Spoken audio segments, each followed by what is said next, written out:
utari muri Kristo Yesu ntazajyayo.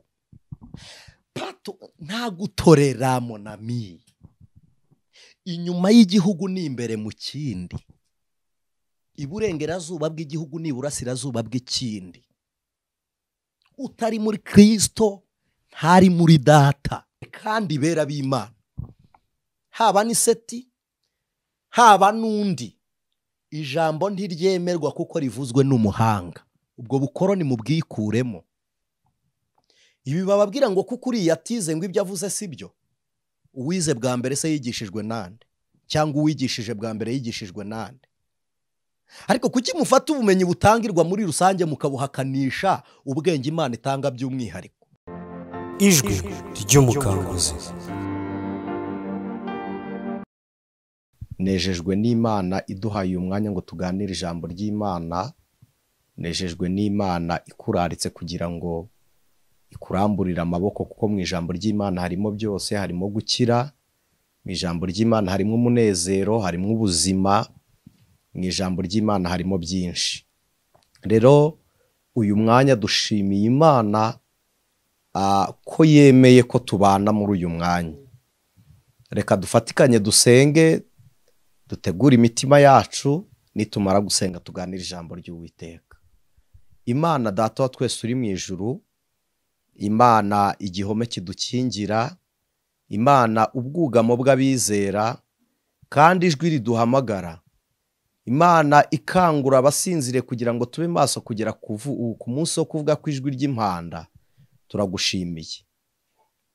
Twebwe twari duciriweho iteka ku bwa kavukire, ku bwa gature, ku bw'imirimo mibi y'ibyaha n'iruba ry'ubusambanyi n'irari ryabyo, ku bw'ubugome n'ubunyamaswa bwari mu mitima yacu, ariko utumenyesha umucyo. Tumenyeshejwe umucyo w'agakiza, duhabwa kubaho mu buzima bushya. Uwo mucyo wawugaragarije muri Kristo, urangije uhamya ko abamwizeye batabyawe n'ubushake bw'umugabo n'umugore, uhamya ko babyawe n'ijambo ryawe. None turabo waremye uturemeye imirimo myiza muri Kristo Yesu. Turabo witeguriye kera kugira ngo ugendere muri twe. None uyu mwanya ukoreye muri twe, reka tukwemerere tukubera ibikoresho bizima. Ijambo ry'ubugingo utunyuzamo rihembura abantu, abaguye babyurwe n'ijambo ryawe, babyutswe naryo, abahagaze bakomezwe naryo, abababaye baribonemo umunezero, abariraga baribonemo ibyishimo. Amaboko y'Imana ikomeye, amwe yahanitse ikirere, amwe yadendeje inyanja, arambukire ku buzima bw'uyu mwene data, arambukire gukora ibitangaza, arambukire kuvura imitima ikomeretse. Haleluya, haleluya, haleluya, haleluya. Uyu mutima umenyesha iby'umunezero. Hirya yo kubura abantu Yesu ajya aboneka, hirya yo kurekwa Imana igitwakira, hirya yo kuvuma Imana igitanga umugisha, hirya ya karande na kavukire Imana igibana n'abizera. Turagushimiye uyu mwene data, uyu mushiki wacu aba muri uyu mwanya w'ijambo ryawe. None ubwo ubyemeye, reka umuhe ibimukwiriye, umuramburire amaboko, urwaye umukize, ugezweho n'iminsi mibi unyuranye amaboko ahure n'umugisha we. Muntu wese aho yarari aterurwe n'Imana kubw'ubuntu bwawe. Ndabigushimiye Mwami Yesu, senze nizeye kubwawe none n'iteka ryose. Amen. Imana ibahe umugisha. Dushimiye abantu dukunda kubana ku Mukanguzi TV. Dushimiye abantu mwakoze subscribe kugira ngo tujye tubana namwe. Nkunda kubivuga, iyo ngeze ku bantu mutanga ijambo ry'Imana, haba ku bavuga butumwa, haba ku juste umuhamagaro w'ivuga butumwa, ntabwo ari ugusoma Bibiliya gusa. no kurarika umuntu ngo mujyane ku rusengero uba ufashije pasiteri kubwiriza ubutumwa bwiza, kandi n'icyo Imana yaturemeye kugira ngo tumenyekanishe Kristo Yesu. Imana ishimwe.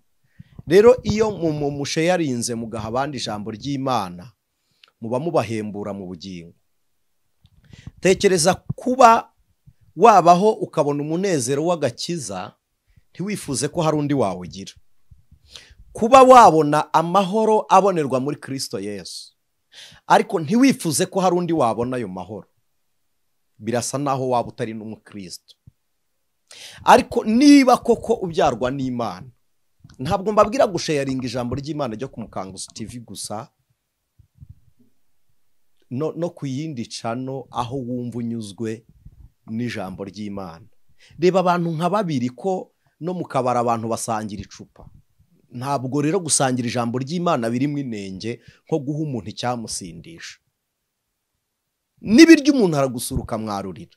Mujye mukoresha uko mushoboye, ducunguze uburyo umwete.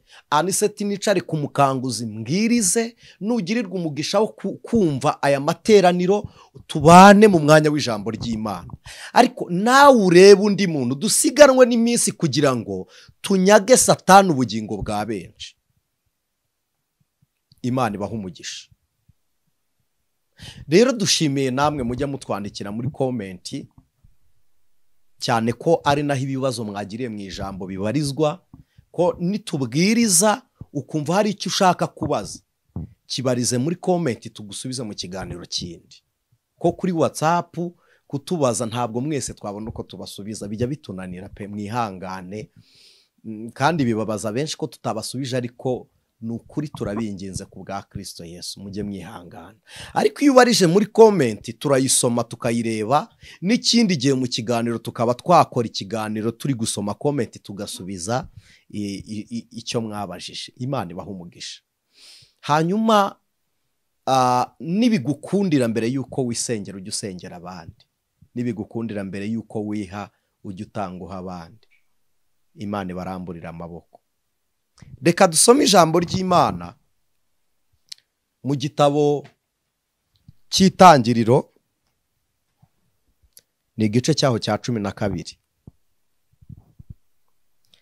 Turasoma duhereye ku murongo waho wa mbere dusoze umurongo wa 2. Uyu mwanya ndumva nabinginga tugasoma ijambo ry'Imana tukariganira dutuje. Nawe uri kumwe natwe, baye ufite izi Bible zanditse, navuga ziri hard copy cyangwa ziri soft, ntacyo warisoma niba ufite uwo mwanya. Ariko ubaye udafite uwo mwanya, udahugutse neza, ariko ukaba uri gukurikirana ijambo ry'Imana, tegura ubwenge bwawe, ubanze kwanza umenye ko ugiye kumva ijambo ry'Imana.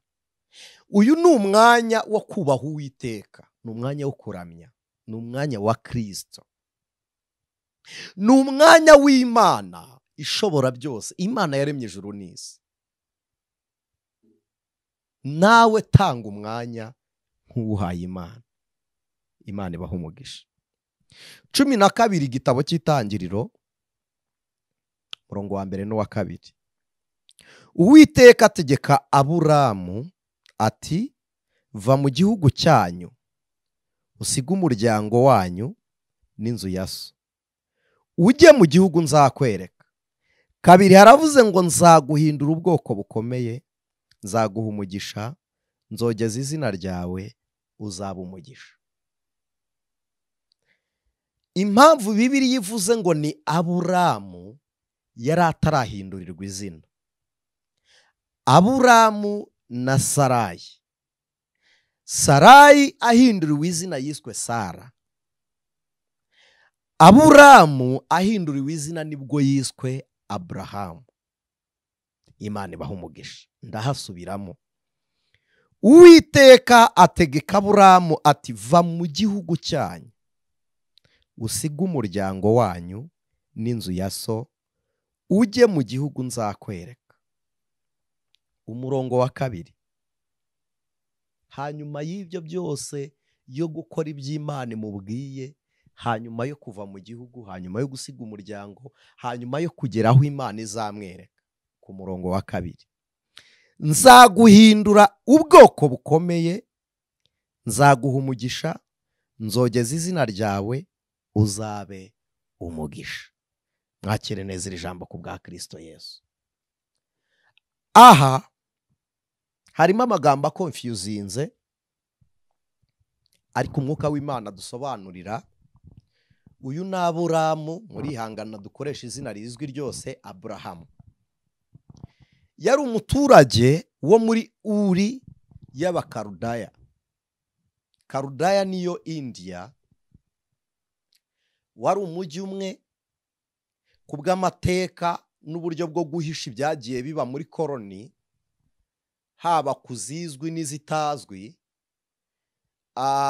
Ibihugu byinshi by'ibinyembaraga byashyize hamwe byemeranya guhindura amazina kugira ngo bikureho urubwa rw'imirimo mibi bagiriye abandi. Nubwo buryo butuma hari amazina musoma muri Bibiliya ahandi mwayashaka ntimuyabone, mukaba confusion yaho izina riri. Ariko uzakubwira umujyi yibeshya ukaba ubizi, n'uzabikubwira neza utarubizi ukabimenya, muri ibyo byose nta kinyaga ubugingo, nta n'ikibutanga. Kumenya amateka ntibitanga ubugingo, no kuyaguha bayacuritse ntibyica ubugingo. Ibyo ntibizabatera urujijo rutuma mwanga bababwiriza ijambo ry'Imana. Bivugiye ko hari abantu bajya bagenda batubaza, mbitwarire rimwe, hari teoloji z'Abagiriki nizo zihisha ukuri kw'amateka shingiro ya Bibiliya. Muri ihangana nyine njya nkunda kubabwira ngo iyo ukuri kutuzuye aba ari ikinyoma cyejejwe. Aho kugira ngo tubabwire ikinyoma cyejejwe rero kizatunyagishe amakamba y'ubwami, ntabwo byakunda. Wowe babeshye nta kosa ufite, ariko uwakubeshya azakubazwa. Rero hari ibihugu byagiye bizimira nka Nineve ni muri Turikiya. Turikiya yo inafite amateka cyane muri Bibiliya ko ndatekereza aricyo gihugu kivugwamo mu duce twinshi. Nineve wari umujyi wa Turikiya imbere y'inkombe y'amazi ku mwaro. Turikiya ifitemo Galatiya. Galatiya ni muri Taki, ari naho Laodikiya, Laos and Diakeo. Biravuga ngo ni igihe Imana iciraho umuntu urubanza. Ari naho Ashuri.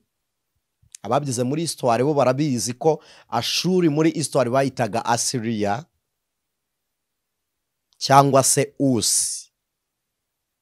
Usi niho havuka Yobu. Ntabwo nza gutinda muri ayo mateka ko sibyo dushaka kuvugaho. Ndashaka kuvuga ku muhamagaro w'agakiza. Turirefera kuri Abrahamu. Imana igeze muri Uri y'Abakarudaya kwa Tera. Tera akomoka mu muryango wo kwa Nowa. Bagenda bimuka, buri muntu yagiye ahe sinjya mu mateka n'igisekuru. Tera yisanga muri Uri y'Abakarudaya. Uri wari umujyi na Karudeya ari umujyi. Aba Bakarudaya bari abahanga bo kumenya ibihishwe bakoresheje uburyo bubiri: ubugenzuzi bw'ubwenge n'ubugenzuzi buturuka mu ihishurirwa ry'imyuka, kuko bari abapfumu, bakabamwe abacunnyi, hakabamwe abakonikoni. Abakarudaya bakaba ababumbyi cyangwa se abacuzi b'ibigirwamana, haba ibyo mu ifeza cyangwa ibyo mu izahabu, ibyo mu biti cyangwa mu ibumba n'andi mabuye. Ibyo bacuruzaga byabaga ari ibigirwamana byo mu ishusho y'Imana bizera. Aha muri Karudeya havuye abagabo b'abanyamaboko bakwije ubwenge uyu munsi rumise yabwo yakoranywe n'abagiriki. Ubu bwenge bw'abakarudaya nibwo bwasembuye, nibwo bwabaye umusemburo wa filozofi y'abagiriki. Ko uyu munsi ubwenge isi iri gukoresha ibukomora kuri filozofi y'abagiriki kwa Socrate, n'ubwami n'amatwara n'impinduka nyinshi zigenda zibaho mu mami amwe, mu mampire amwe n'amwe, yari imyitwarire ya The Great Alexander. Aha rero muri Uriya y'abakarudaya abagabo bari bafite ubushobozi bwo kuragura bakamenya ibizaba ejo. Niyo nkomoko y'ubupfumu bwose buba ku isi. Ubupfumu, uburozi, haba uburozi bw'amagambo yo kuvuga, haba uburozi bwo kohera cyangwa kugaburira, haba uburozi bwo korora icyitwa ibihume, ibitega, ibihato, barabyorora barabicirira. Niyo mpamvu umuntu agutumaho ihembe, twasengera umurwayi w'abadayimoni bakavuga ngo dusubiyeyo, basubira mu gicumbi cyabo, ariko baba bafite umugirwa ubiyobora mu isi. Ntabwo nje kubigisha hejuru ya karande no gutsinda imyuka mibi no gusenya imivumo, ntabwo ari byo nje kubigisha. Ndagira ngo tuvuge ku muhamagaro w'ubukristo, kuko iyo umuntu amaze kuba umukristo ahabwa imbaraga, iyo amenye kuzikoresha nibwo yibohora ibyo byose. Sinshobora kukubwira kwibohora ukiboshye. Niyo mpamvu uyu mwanya ashaka ngo tuganirire ijambo ry'Imana, dukore nibura nk'intambwe 3 cyangwa 7 mu nyigisho ziri bukurikire hano. Nyuma ya hano turebe uburyo umuntu abohoka karande n'iyi myuka. Iyi myuka ituruka mu bakarudaya. Abakarudaya ntibakunda kwima ingoma ngo tuvuge ngo hayoboye umukarudaya ngo niwe uhari, ahubwo bakunda kwangaja abandi bakicara mu mwanya bashyizwemo n'abakarudaya, ariko bakayoborerwamo n'abakarudeya. Biravuze ngo hari abantu benshi ku isi bayoboye mugira ngo ni abategetsi, kandi nabo barategekwa bakaza gushyira mu bikorwa amategeko y'abandi. Izo zari strategie z'abakarudaya. Abakarudaya nibo bacuruzi ba mbere ku isi, bagiye batanga ubwo butunzi, uraguje bakamuha ubutware, uraguje bakamuha ubutware, ku buryo uwabuhawe nawe abugabira abandi. Bituma izo mbaraga z'abakarudeya zikwira mu isi. Nibo bafonze igihe n'imikorere y'igihe bitewe n'uburyo basengaga. Ni abakarudaya. Aba bakarudaya nibo bafonze inganda za mbere zakozwe n'abakarudaya, ariko mu bwenge, kuko nababwiye ngo umukarudaya ajya ku ruhande agategeka umutegetsi kuko ari we uba waramwimitse. Bivuze ngo abantu bashaka ubutegetsi, abantu bashaka ubutunzi, abantu bashaka igikundiro, abantu bashaka clientele, bafite ahantu bajya kuraguza ubwenge bw'abakarudaya, bakimikwa n'iyi myuka y'abakarudeya. Niyo mpamvu abantu benshi baraguza, abategetsi benshi bakagira abapfumu, abahanga benshi bakagira abahanuzi bababwira ibizababaho. N'uyu munsi ibihugu bikomeye ibidasoma Bibiliya bagendera ku mateka y'ubuhanuzi buri mu Bibiliya bw'ibizaba, kuko umukarudaya nawe intumbero ye ihura n'ibizaba kuri Bibiliya, ariko akajya inyuma yaho akora ikinyuranyo cy'ibyo Bibiliya ivuga. Iyo Bibiliya ivuze ngo tanga ubuzima, umukarudaya arica. Uyu mukarudaya yakreye teoloji. Teo bivuga Imana ariko mu buryo bubiri. Niho hava Deus ya diye. Ariko Teo, iyo tuvuga ngo ni Theophile, baba bivuze ngo ni umuntu ukunda Imana. Hari n'abakoresha Teo bari kuvuga umuntu waremwe n'Imana.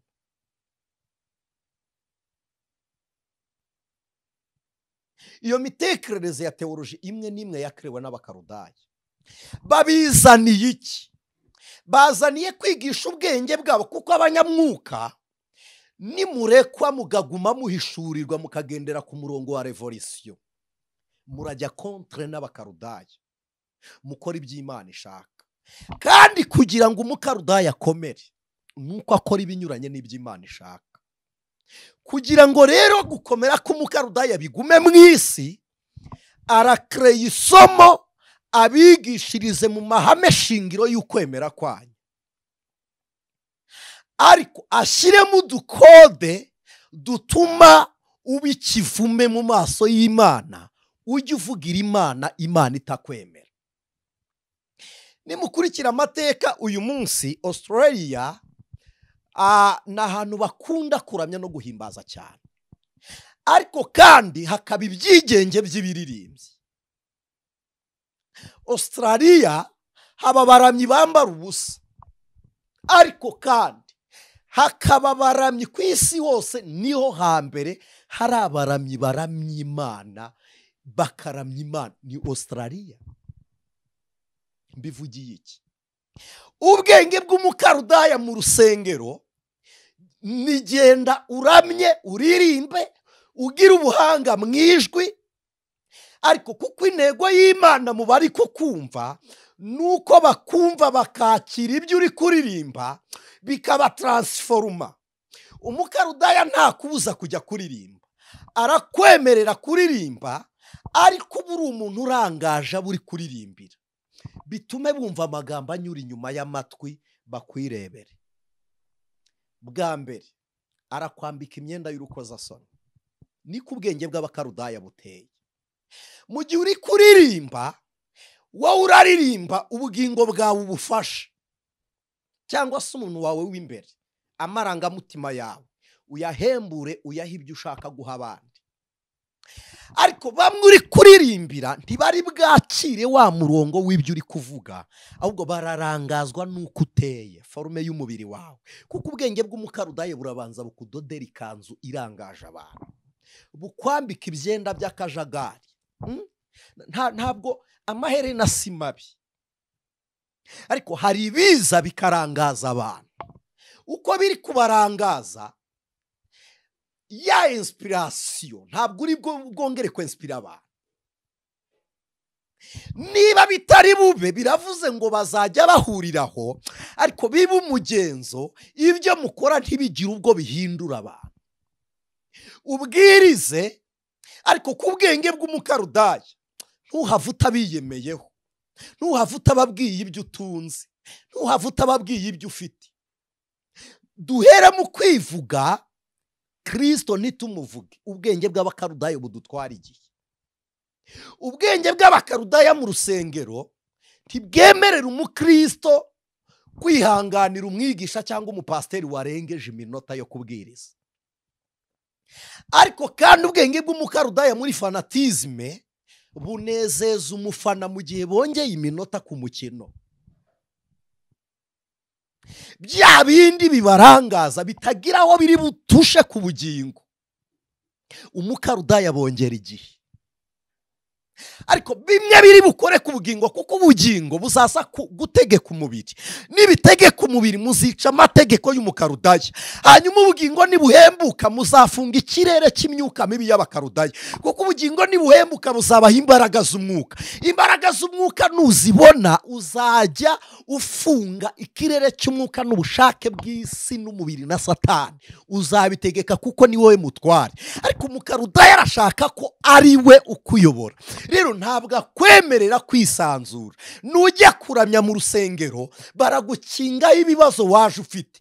Hanyuma no mu rusengero habera imanza n'impaka, abibe urukungu rubyigane n'amasaka, ujye wicarana n'umuntu mutavuga rumwe. Nujya kwatura ntumusaba imbabazi, ntimwaturirana. Mu bwenge bw'abakarudaya ni agatebe kari ku muryango, uraturira utakoreye icyaha, usenge mubohanye. Ni mu bakarudaya. Ubwo nibwo bwenge bw'abakarudaya. Kubera iki? Iteka ryose umunyamwuka, umukristo wasenze, Imana ishimwe. Imana iguha imbaraga zo kumenya ibizaza, ikaguha ubutware bwo kuba mu biriho, kandi cya kabiri Imana igusigisha ahashize. Abantu benshi muri kurwana n'ahashize, ibyo abantu bari kukuvuga cyangwa se ibyo wakoze, ingaruka zabyo ziri none.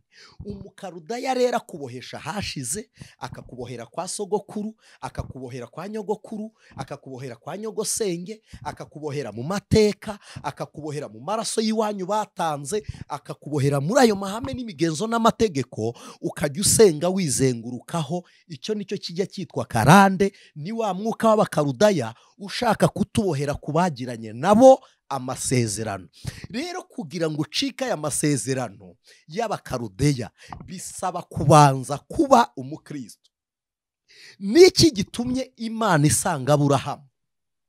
Imusanze muri Uri y'abakarudaya. Aburahamu nawe ni umukarudaya. Aha iwabo n'Aburahamu kwatera bagiraga ibigirwamana byinshi, ariko muri rusange abakarudaya basengaga ukwezi. Jusqu'à présent Middle East abenshi baracyasenga ukwezi. Abari India mudukurikirana murabizi, abari Oman murabizi, abari za Saudi Arabia, za Palestina mukunda kutwandikira, Imana ibaha umugisha, murabizi. Buri mugabane wagiraga ikigirwamana cyaho, buri gihugu kigira ikigirwamana cyaho, kandi buri kigirwamana cyose cyatambirwaga ibitambo biva amaraso. Hanyuma abatambyi bacyo bagahabwa ibitambo bitava amaraso, amaturo. Uyu munsi hari abantu benshi bagisenga ukwezi. Mbibutse abakarudaya n'uyu munsi baratuyobora iyo tutabaye abayoborwa n'umwuka, ko nibo bashyizeho igihe, ifatiro ry'igihe mu Bwongereza. Narabibabwiye, ni cercle, ni uruziga, ni zero ifite udufureshe 24. Ababizi iriya mirasire y'izuba batubwira ko ari 24. Hagati y'agakoni kamwe n'akandi hari mu isaha. Iyo uzengurutse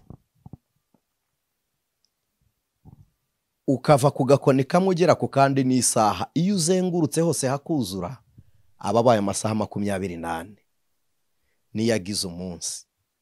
Ayo masaha 24 bayagabanyemo iminsi 7.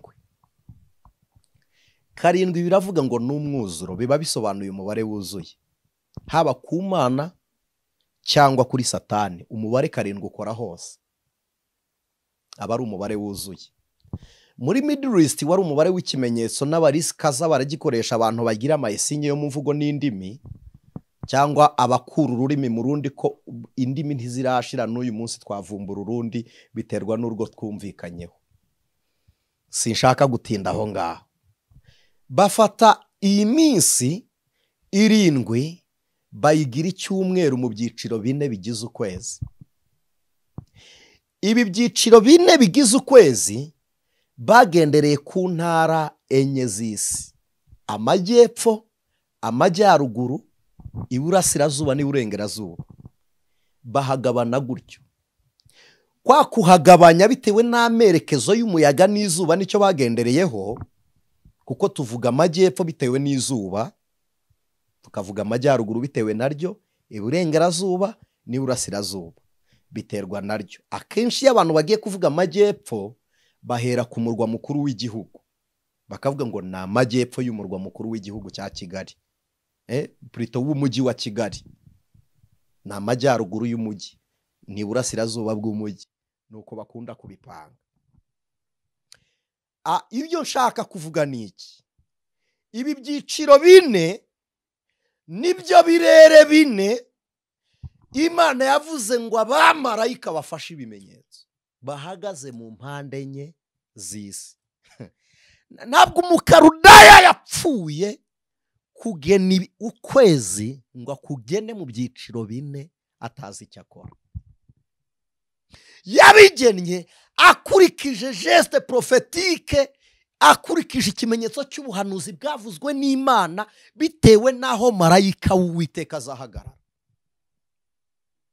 Buri cyumweru kigira igitambo gitambirwa. Muri christianisme nibwo tugira umunsi w'amateraniro mu cyumweru. Mu buryo buri satanike bahera umunsi wo kuwa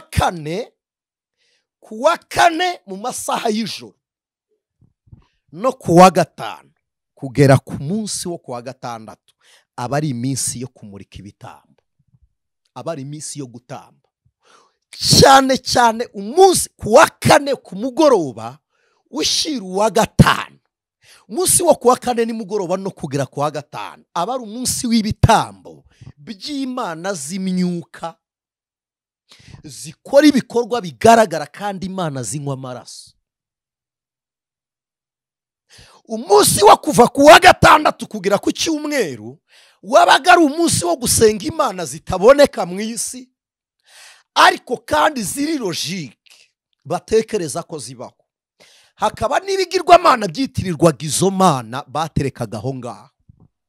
Niho muri Atene umurwa mukuru w'igihugu cy'Ubugiriki, ni muri Greke ya none juste na Atene, niho bageze ahitwa Areopago bamanika itangazo rivuga ngo umunsi wo kuwa gatandatu ni igihe cy'Imana itazwi. Ariko kuva ku wa mbere Monday basengaga ukwezi munsi, kuwa kabiri, kuwa gatatu, kuwa kane, kuwa gatanu, kuwa gatandatu, ku cyumweru basengaga imibumbe, ko badutangarizaga imibumbe igeze mu 9 igenda ihinduka, ariko buri munsi wabaga ufite igitambo cyawo. Bagera kuwa kane bagatamba imibiri bagasambanira mu rusengero, kuwa gatanu bikaba bityo bakamurika. Ariko cyane cyane umunsi wo kuwa gatanu niwo basengaga Imana zuba, bayimurikira amaraso, bakavuga ngo nirasa uko ya maraso yuma ngo ibitwaye bwa bugingo bwayo. Bakavuga ko Imana yashimye ibitambo.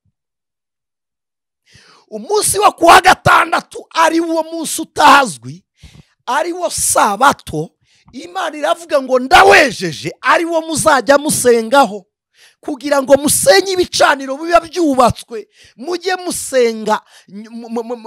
Ndagira ngo munyumve, iyo ikintu ari zero ubanziriza uwaguherutse kandi ugaheruka uwakubanjirije. Ni imvugo iri filosofike ukuntu, ariko mujye munyihanganira. Iyo ikintu ari cercle, iyo ari zero, iyo umuntu abanje imbere undi akamukurikira n'undi akamukurikira, iyo muzenguruka uba ukurikiye uwo wabanjirije, kandi n'uwakubanjirije nawe aba agukurikiye. Mukoresha ubwenge butekereza, niho muri mwumve mwihangana abantu batari bwumve icyo ndi kuvuga. Ariko iyo ari kuri zero niyo muri babiri muzenguruka, nta muntu wamenya uri imbere y'undi, buri muntu aba ari imbere y'undi, buri muntu aba akurikiye undi. Rero nimusenga kuwa gatandatu kandi mukiyeza, ari Imana yatangiye isabato, muzaba musenya imirimo yose yakozwe muri ya minsi ibiri, kuko bo bayikoze banduye, mwe musenga isabato mwejeje. Isabato byari bivuze ngo ni ikiruhuko, egerana n'Imana mugasenya imirimo ya Satani. Attention, ikiruhuko cy'umuruho ntabwo ari icy'umunaniro. Uyu muruho waterwaga no gufatwa n'ibigirwamana, karandi turuka kuri iyi myuka.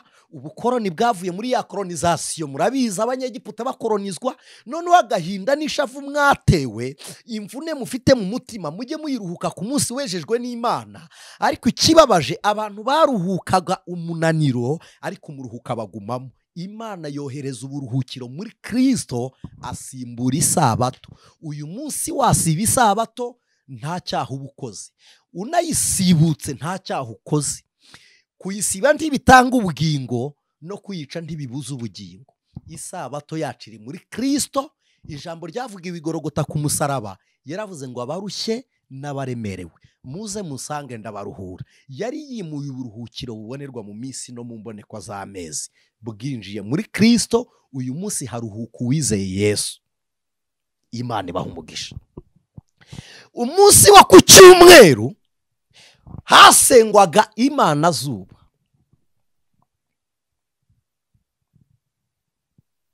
Imana ishimwe. Abize astronomy na geography birimo, izuba niryo rimurika urumuri, hanyuma ukwezi kukafata. Ukwezi n'akagarura rumuri rw'izuba. Ukwezi kuba kumurika wa mucyo mubona aba ari uwo gukura ku zuba. Hari ibintu bitatu biba mu kirere: ukwezi, izuba n'inyenyeri. Izuba ni umucyo, n'ukwezi kugatanga umucyo. Izuba ntawe uryinjiramo, ariko mu kwezi bajyamo. Inyenyeri ntabwo ari imwe, n'inyenyeri nyinshi. Itsinda ry'inyenyeri baryita galaxy. Izigaragara mu isanzure tubonesha amaso tubyita corps celeste. Kubiza astronomy cyangwa geography, je pense que ako kantu karimo muri geography. Noneho hari n'izo tureba dukoresheje telescope, tukabona n'inyenyeri zitabonwa. Iryo tsinda ry'inyenyeri bita systeme, iyo zigiye umujyi umwe bazita galaxy. Izo ziraboneka. Inyenyeri z'umujyi umwe zishushanya abakristo. Ukwezi kugashushanya ababwiriza butumwa. Izuba ni Kristo. Izuba Yesu akigera mu isi yaravuze ngo ninjye mucyo w'isi. Imana ishimwe. Ngo umucyo waviriye mu mwijima, ariko umwijima ntiwawumenye. Kuko izuba ricana ku manywa, Imana mu buhanga bwayo yafashe umucyo w'izuba iwuha icyerekezo ku kwezi, kuko ukwezi gukora nijoro, kugira ngo uwamurikiwe n'izuba ku manywa abone n'umucyo utangwa n'ukwezi nijoro. Muranyumva ndabizi. Uretse ko abakarudaya scientificoma batubwira uko ibi bintu byagiye bibaho by'ibinyoma, batubwira uburyo isi yagonganye n'ibiki, habaho boom guturika, ngo nuwayo zimwe ziragenda ngo zirihuza ziraterana ngo zikora mu ukwezi. No, not true. Ntago ari ukuri. Byaremwe n'amaboko y'Imana. Arewe none icyo giturikijwe n'igiki? Kuki kitongeye gukora sirikwi cyari cyakoze mbere se? Iryo turika ryabaye ryari? Ko n'umuntu bivuga avuga ngo byabayeho guturika muri kangahe? Uko guturika guturutse kuki? Aho niho Karudeya ihakanira imirimo y'Imana. Turi kumuhamagaro w'ubu Kristo. Ntabwo nibagiwe. Imana ishimwe. Imana iravuga ngo ku manywa izuba, nijoro ukwezi. Biranditse muri Quran. Aba scientifique batarabivumbura, Quran yarabivuze, Bibiliya yarabivuze, umuririmbyi yarabiririmbye muri Kantike. Ku manywa izuba ntuzaritinya, na nijoro ukwezi ntuzagutinya. N'igeno ry'ibihe bisimbura nuko Imana yabitegetse. Abantu rero barebye ubutware bw'izuba, abandi bareba ubw'ukwezi, baravuga ngo tuzajya tubikubita imbere. Nihute munyihanganire tubivuge dutaruka. Iyi nkomoko y'ubu bwenge bwose iyoborwe na Satani, kugira ngo ubumenyi bw'umuntu bwimure Imana. Nta muntu wimura Imana atayobowe na Satani. nta n'umuntu wimika imana atayobowe na Kristo. Hari ijambo mperutse kumva Dr. Paul Gitwaza yavuze, numvishe na mwene data Mushumba nta mbabazi abivugaho. Yaravuze Paul Gitwaza baramubajije ngo Yesu niwe nzira n'ukuri n'ubugingo, baramubaza ngo abasilamu ntibazajya abantu badafite Kristo. N'abapotre nyine ntabwo bashobora kwerura, n'abashumba bashyiramo tolerance bagatangira gushyigikirana. N'ababyeyi banjye n'ukuri, n'ababyeyi banjye respect, ndabubaha rwose, ariko no, Yesu niwe nzira n'ukuri n'ubugingo. Yageretseho aravuga ngo ntawe ujya kwa data atari njye umujyanye. Utari muri Kristo Yesu ntazajyayo. Nta gutorera monami, inyuma y'igihugu ni imbere mu kindi, iburengerazuba bw'igihugu ni iburasirazuba bw'ikindi. Utari muri Kristo ntari muri data. Point. Ntabi udafite ukuboko na Kristo ngo agufate ukuboko kugeze mu ijuru, ntaririho kuri wowe. Niyo mpamvu njya mbabwira ngo kubatizera ijuru riba kure, riba hatazwe, ariko kubizera rigenda riba muri twe, kuko ubwami bw'Imana buri muri twe. Imana ibaha umugisha. Nta Yesu nta juru. Ibi ngo nta dini rizabura umugeni, mama we. Nta mugeni wabaho nta mukwe, kandi umukwe ni Kristo, niwe wadukoye amaraso y'igiciro. Ubwo nta mukwe nta mugeni, ntawe. Ijuru ni rigari rikagira irembo rimwe muri Kristo Yesu. Niryo rembo ryinjira, nta handi utanyuze muri Kristo, nta handi wanyura. Naho kujya gusobanura tuvuga ngo yabivuze ngo kuko ngo nta mujura ngo uba muri Kristo, ngo Yesu ntabwo ari inzira y'abajura exactly, ariko n'abandi bamurimo barabizi, ntawe umubana mu izo ngeso. Niwe nzira n'ukuri n'ubugingo, kuri bande? Ku bafite ubugingo, ku banyakuri, kandi ku bagenzi bajya mu ijuru. Rero umuntu wese uri muri Kristo aba asize izo ngeso, kandi umuntu wese uri muri Kristo aba ari umugenzi ujya mu ijuru, kandi umuntu wese uri muri Kristo aba ari mukuri. Niyo mpamvu yavuze ngo nimumenye ukuri niko kuzaba batura. Ntitukiri imbata rero y'ibindi ngo dutorere kandi bera b'Imana, haba ni Seti haba n'undi. Ijambo ntiryemerwa kuko rivuzwe n'umuhanga. Ubwo bukoroni mubwikuremo. Ibi bababwira ngo kuko uriya atize ngo ibyo avuze sibyo. Uwize bwa mbere se yigishijwe nande? Cyangwa uwigishije bwa mbere yigishijwe nande? Ariko kuki mufata ubumenyi butangirwa muri rusange mukabuhakanisha ubwenge Imana itanga by'umwihariko? Uwigishije mbere yigishijwe nande? Kuko umuntu afite nivo runaka ngo ibyo avuze byose bibaye ukuri kuko byavuzwe n'umuhanga, no. Nta byandi yo mwidishye, yego mwidishye, no. Oya, mugenzuza ijambo ry'Imana umwuka wera, kandi nta ubahana, nta urukiko rubajyana, nta tegeko ribajyana mu rukiko. Nimutemera ibyo tubabeshya ntaho tubaregera, kandi nta n'ibihembo tubahaye nimwemera ibyo twavuze. Ni ngombwa ngo ibivuzwe byava mu kanwa k'abaciye bugufi nka ba Seti cyangwa abakomeye nka ba runaka, ni mu bigenzuze Bibiliya ijambo ry'Imana. Uko dutangiye kuba confusinga tuvuga ngo Yesu siwe nzira gusa, ejo tuzashyiraho na Bibiliya ibihakana. Kandi iyo mwayobotse umuntu muguma ku nzira ye.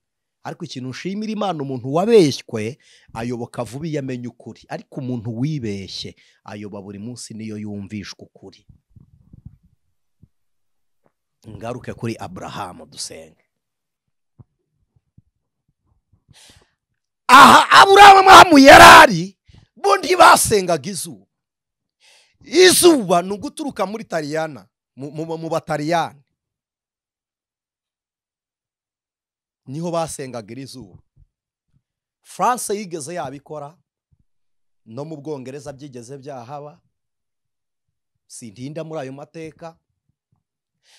Ariko muri Middle East, mu burasirazuba bwo hagati, n'igice kinini kiri ko ibyinshi hariya basenga izuba. Aziya hafi ya yose nayo niko byari bimeze.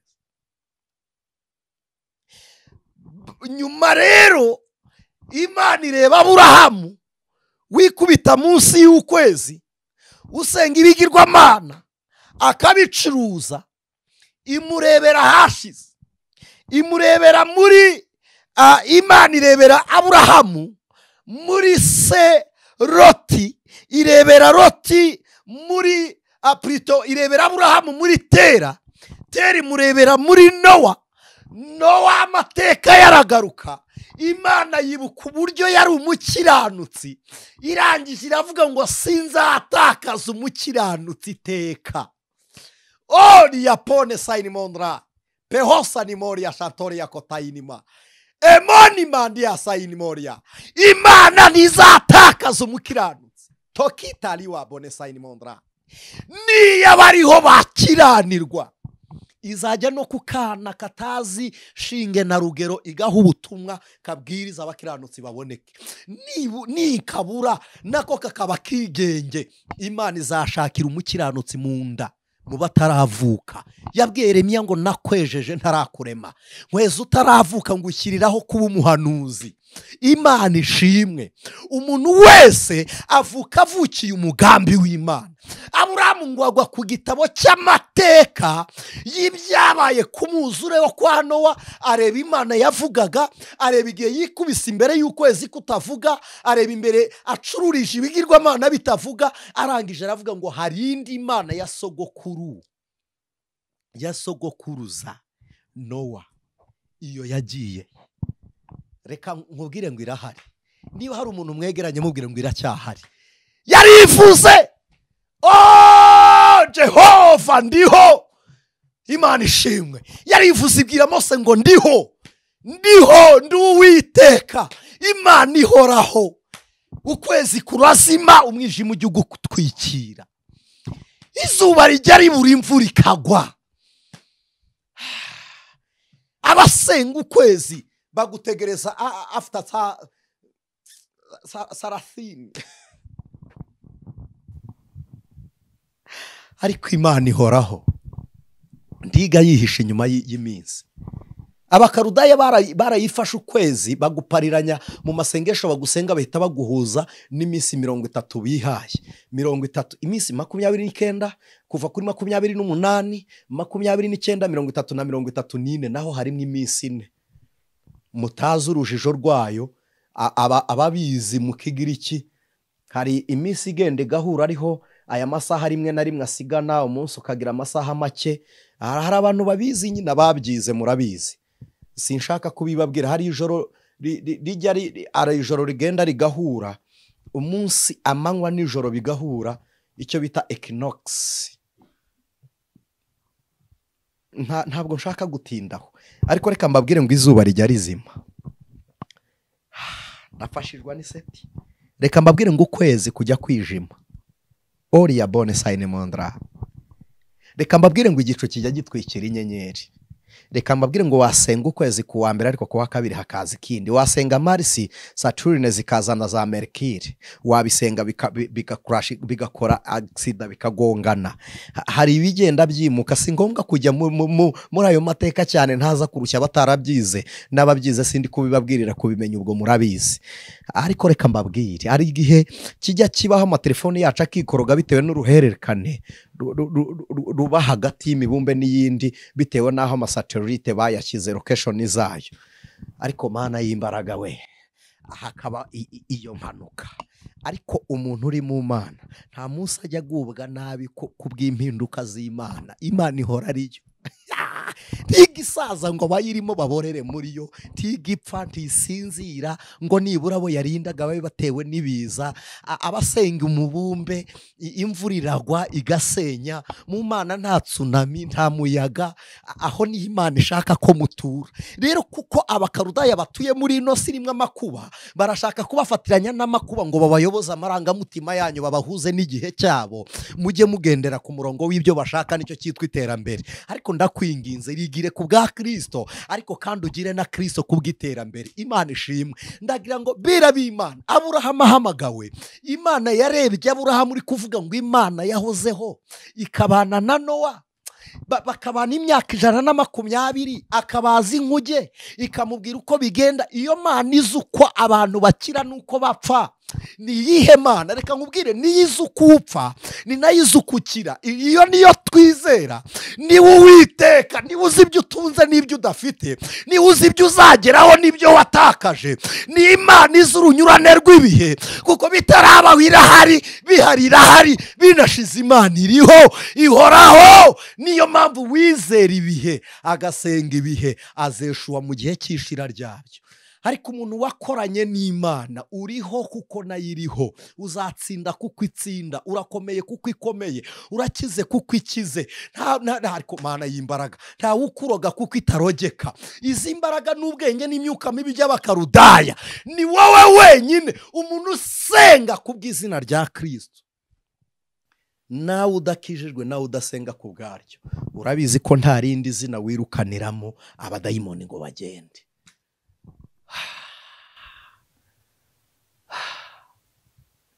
Ndahembutse bera b'Imana, ndanezerewe. Imana isanga Aburahamu. Buri muntu agira uko agendererwa.